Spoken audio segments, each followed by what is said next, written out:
ለሁለተኛ ጊዜ ነው እሙዬ የተከዳችሁ ማለት ነውና በጣም ነው የሚያዛዝነው። እኔ በፍጹም ነባ ይከዳታል ብዬ አንድም ቀን አስቤ አላቅም። ግን በጣም አስመሳይ ነው፣ ማስመሰል ይችልበታል ማለት ነውና ለጥቅም ብሎ ነው የቀረበው እንጂ ለፍቅር ብሎ አይደለም። ሽማግሌ ላክ እንጋባ ብላ መጠየቅ የነበረባት እሷ ሳይሆን እሱ ነበረ። እንጋባ አንድ ላይ እንሆን ብሎ ሽማግሌ ቀድሞ መላክ የነበረበት፣ ግን ስለማይወዳት ዝም አለ ማለት ነው። ሰላም ውድና የተከበራችሁ የቻናሌ ቤተሰቦች እንዴት ናችሁ? እኔ ደህና ነኝ፣ እግዚአብሔር ይመስገን። ዛሬም በሌላ ቪዲዮ ተመልሼ መጥቻለሁ። በጣም ልቤን የነካኝ ቪዲዮ ቢኖር የእሙዬ ቪዲዮ ነው ማለት ነው። እና እሷ በቀደም እንደዛ ስታለቅስ፣ በነገራችን ላይ እሙዬ ነባን በጣም ትወደዋለች፣ ታፈቅረዋለች ማለት ነው። እና በፊትም ፕራንክ ስትደረግ በጣም ማለት ስለሱ እሱ ሌላ ሴት ይዘዋል፣ እሱ ፍቅረኛ አለው ሲባል በጣም እንጃ አትወድም እና በጣም ታፈቅረዋለች፣ በጣም ትወደዋለች። ነባ ማጣትን አትፈልግም። ነገር ግን ነባ ለጥቅም ብሎ ይቀረባት እንጂ ለፍቅር ብሎ እንዳልሆነ አሁን እውነቱ ወጣ ማለት ነው። እውነቱ ወጣ። ምንም የተደበቀ ነገር የለም። እንግዲህ አዴ ማለት ጓደኛው ነው። አብሮ ብዙ ነገሮችን አሳልፏል። እውነት ባይሆን ኖሮ አዴም ለሙዬ መጥቶ ይናገራል ብዬ እኔ አላስብም ማለት ነው። እና ብቻ እውነት ቢኖረው ነው። እውነት አለ፣ የተደበቀ ነገር እንዳለ ያስታውቃል ማለት ነው። እሙዬም ሰሞኑን ራሱ ጥያቄ ስታነሳለት ነበረ ለነባ ማለት ነው። ለምን አንጋባም ብላ ስትጠይቅ እሱ የመለሰላት መልስ ምንም በቃ እኔ እንጃ፣ እኔ ምንም አልተመቸኝም እሱ የሚመልስላት መልስ ማለት ነው። እና ብዙ ነገሮች ምክንያት እንዳይኖረው ብዙ ነገሮችን ብለዋለች። ሽማግሌ ላክ ስትለው ሽማግሌዎቹን ተክያለሁ እስከምበቅሎ ነው እያለ እያሾፈባት እያላገጠባት ነበረ ማለት ነው። እና እሷ ከሱ ጋር መኖር ትፈልጋለች ማለት ነው። እና ተሰብስበው አንድ ቤት መኖርን ትፈልጋለች። እሱ ግን ፍላጎት የለውም ማለት ነው። እና ስለዚህ ሌላ ፍቅረኛ ስላለው ስለዚህ ከእሷ ጋር መኖር አይፈልግም ማለት ነው ነባ። ለዛ ነው እንጂ ቢወዳት ኖሮ ቢያፈቅራት ኖሮ አብሮ ይኖሩ ነበረ ማለት ነው። ሁለት ቦታ ቤት ክራይ ከፍል አንድ ቦታ ቤት ክራይም ከፍላን አንድ ላይ እንኖር ብለዋለች ብላ ጠይቀዋለች። እና እምቢ አለ እና መኖር ቢፈልግ ኖሮ ይኖሩ ነበረ። እሷም ትሰራለች፣ እሱም ይሰራል። ስለዚህ አብሮ መኖር ይችላሉ ማለት ነው። እና ስለዚህ ፍላጎት የለውም ይሄ ሰው እያስመሰለ ነበረ ማለት ነው። እና እስከ ዛሬ ራሱ ለጥቅም ነው የቀረበው ማለት ነው። ማለት ጥቅም ስላችሁ ያው ቻናሉ እንዲያድግለት ነው፣ አደገለት።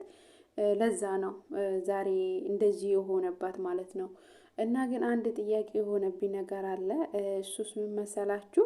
አዴ አይቼዋለሁ ከፍቅረኛው ጋር እንደዚህ ተጠርቶ አይቼዋለሁ ብሎ ነበረ ማለት ነው። እና የሚዲያ ሰው ነው ይሄ ልጅ ማለት ነው። እና ሁሉም ነገር ደግሞ የሚዲያ ሰው በመስረጃ ማለት በቪዲዮ መያዝን ይፈልጋል ማለት ነው። እና ያን ነገር እንዴት አላደረገው የሚለው ነገር ትንሽ ቅራስ ብሎኛል ማለት ነው። እና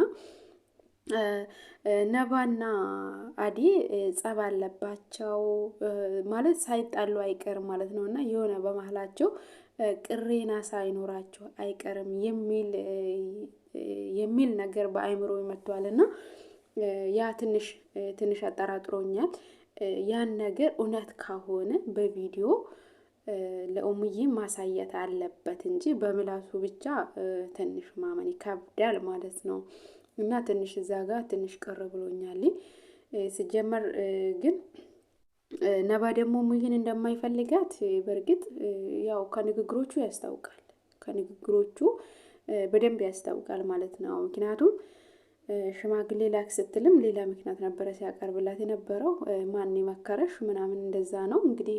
እሙዬ መወሰን የምትችል እንጂ በሰው አእምሮ የምትራመድ ሴት አይደለችም። በራሷ ሁሉም ነገር ወስና ለሷ የሚጠቅማትና የማይጠቅማት ለይታ የምታውቅ ሴት እንጂ ሰው እንደዚህ አድርጊ ስላላት ብቻ የምታደርገው ሴት አይደለችም። እና እንዴት እንደዛ እንዳላት ራሱ እኔ በጣም አናዶኛል። እና ምክንያቱም እሙዬ ማለት ልጅ አይደለችም እና እንደ ሕፃን ልጅ አድርጎ እያሰባት ነው ማለት ነው። እና ሕፃን ልጅ ነው እንደዚህ የሚባለው በእውነት። እና እዚህ ጋር ነባ በጣም ተሳስተዋል። እና እና ማን የመከረሽ? ማን ነው በቃ እንደዛ ሰው እንደመከራት ሰው እንደዛ በዩ እንዳላት አድርጎ ነው ያሰበው ማለት ነው። ይሄ ጥሩ አይደለም ማለት ነው። ምክንያቱም ሕፃን አይደለችም እና ትልቅ ሴት ነች፣ በራሷ መወሰን ትችላለች። እና ይሄ ያ ነገር እኔ በጣም እንጃ እኔ በጣም አስከፍቶኛል ሲጀምር ማለት ነው። እና ንግግሮች ውስጥ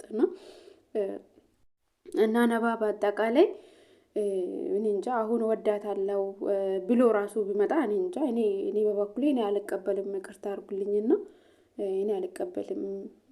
እንደዛ ሴት ልጅ እኮ አግባይ ብላ መጠየቅ ራሱ የለባትም። እና ከባህላችንም አንፃር አግባኝ፣ እንጋባ፣ አንድ ላይ እንኖር ብሎ መጠየቅ የነበረበት ወንድ ልጅ ነው እንጂ ሴት ልጅ አይደለችም። እና እሙዬ ግን ስለምትወዱ ስለምታፈቅረውና ጊዜውን እንደዚህ ማባከን ስላልፈለገች ብቻ ጠየቀችው። እሱ ግን ፍቃደኛ አልነበረም ማለት ነው። እና የእሱ ሀሳብ እኔ እንደተረዳሁት ነው እንግዲህ የሚላችሁና እኔ እንደተረዳሁት እሱ አሁን እንደዚህ ትንሽ እንቆይ ቆይተን እንገባለን እያለ ብቻ ዝም ብሎ እንደዚህ መቆየት ይፈልጋል። ከሆነ ጊዜ በኋላ ደግሞ እሱ እራሱ ተነስቶ አይን አልፈልግሽም ብሎ ልተዋት ይችላል ማለት ነው። እና ለዛ ነው ነባ ሙዬ እንጋባ ስትለው እምቢ ያላት ምክንያት ማለት ነው። እና እንደዚህ መቆየት እንጠናና ማለቱ እኔ ብዙም እንጃ አይዋጥልኝም። ፍቅር ካለ ሁሉም ነገር አለና አብሮ መኖር ይችላል፣ አብሮ ሰርቶ ማግኘት ይችላሉ። እና ምክንያቱም እሱ ሁለታችሁም እየሰሩ ነው። እሱም ይሰራል፣ እሷም ትሰራለች።